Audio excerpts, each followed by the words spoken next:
इनको न्यायालय के निर्णय से किसी प्रकार का असंतोष है, उनको उच्च न्यायालय का दरवाजा खटखटाना चाहिए।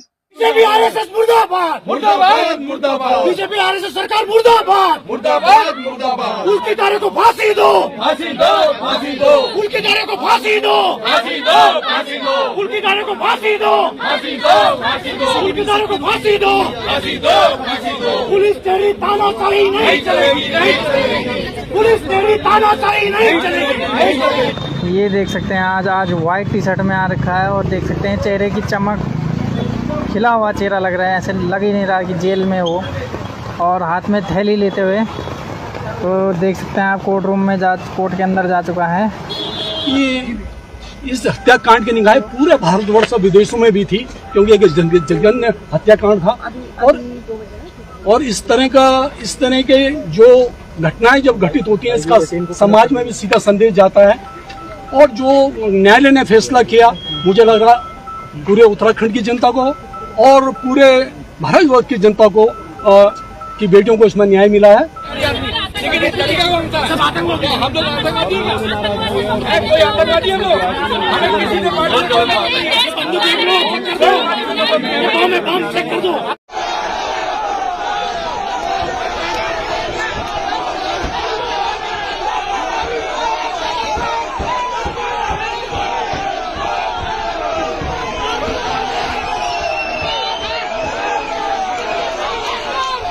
आर्य, सौरभ भास्कर, अंकित। उत्तर आर्य में 302, 201, 304, 354 डी और अनैतिक व्यापार अधिनियम था। और सौरभ भास्कर पर 302, 201 अनैतिक देह व्यापार अधिनियम था। अंकित पर 302, 201 और अनैतिक देह व्यापार अधिनियम था। इसमें जो जांच अधिकारी थे वो राजेंद्र सिंह खुलिया थे, SIT के जो जांच अधिकारी थे, और जिनके द्वारा 2000 पन्नों से चार्जशीट माननीय न्यायालय में पेश की गई थी। और इसमें जो सरकार की तरफ से डिप्यूट जो थे वो अभियोजन अधिकारी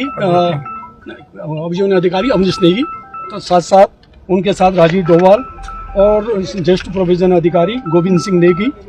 और इसमें ये जो चार्जशीट जो पेश हुई थी, जो पहला रिमांड पेश हुआ था 21 सितंबर 2023 को पहला रिमांड पेश किया गया था भावना पांडे की अदालत में।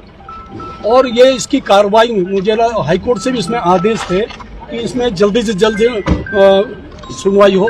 और अपर जिला सत्र न्यायाधीश हीरा नेगी द्वारा इसमें हर हफ्ते की डेट लगाई जाती थी। और क्योंकि ये इस हत्याकांड की निगाहें पूरे भारतवर्ष और विदेशों में भी थी, क्योंकि एक जघन्य हत्याकांड था। और इस तरह के जो घटनाएं जब घटित होती हैं, इसका समाज में भी सीधा संदेश जाता है। और जो न्यायालय ने फैसला किया, मुझे लग रहा पूरे उत्तराखंड की जनता को और पूरे भारतवर्ष की जनता को की बेटियों को इसमें न्याय मिला है। और मैं उम्मीद करता हूं कि आगे भी इसमें इसी तरह की पैरवी की जाएगी। सजा क्या हुई सर? अंकिता भंडारी के फादर और मदर वो खुश हैं, क्योंकि वो कह रहे हैं फांसी की सजा चाहिए। देखो, फांसी की जो सजा का प्रोविजन है वो जघन्य हत्याकांड में, ये भी जघन्य हत्याकांड था, किंतु आजीवन कारावास से टिल ऑफ डेथ भी होता है। और इसमें जो अपर जिला सत्र न्यायाधीश ने जो सजा सुनाई है वो कठोर आजीवन कारावास की सुनाई था। उसका मतलब ही यही होता है। तीनों को ना सर? तीनों को सौरभ भास्कर और पुलकित आर्य और पुलकित को अंकित को तीनों को ही उनको दोबारा सजा सुनाई है। और तीनों ही सजा साथ साथ चलेंगी। और मुझे लगता है कि ये एक न्याय की जीत है। और जुर्माना कंपनसेशन दिया गया, कंपनसेशन के अब देखते हैं कि अभी जजमेंट में क्या है। 50,000 रुपए का जुर्माना। कोर्ट का बड़ा विस्तृत निर्णय है और सभी धाराओं में कोर्ट ने अपना निर्णय दिया है, जिसमें आजीवन कारावास भी है 310 में, 302 में, और अन्य धाराओं में भी 5 साल की, 2 साल की ऐसी कठोर सजाएं हैं और आर्थिक दंड भी लगाया है। तो हम सब लोग न्यायालय का सम्मान करते हैं, इसलिए सभी को न्यायालय के निर्णय का सम्मान करते हुए कानून व्यवस्था को बनाए रखना चाहिए।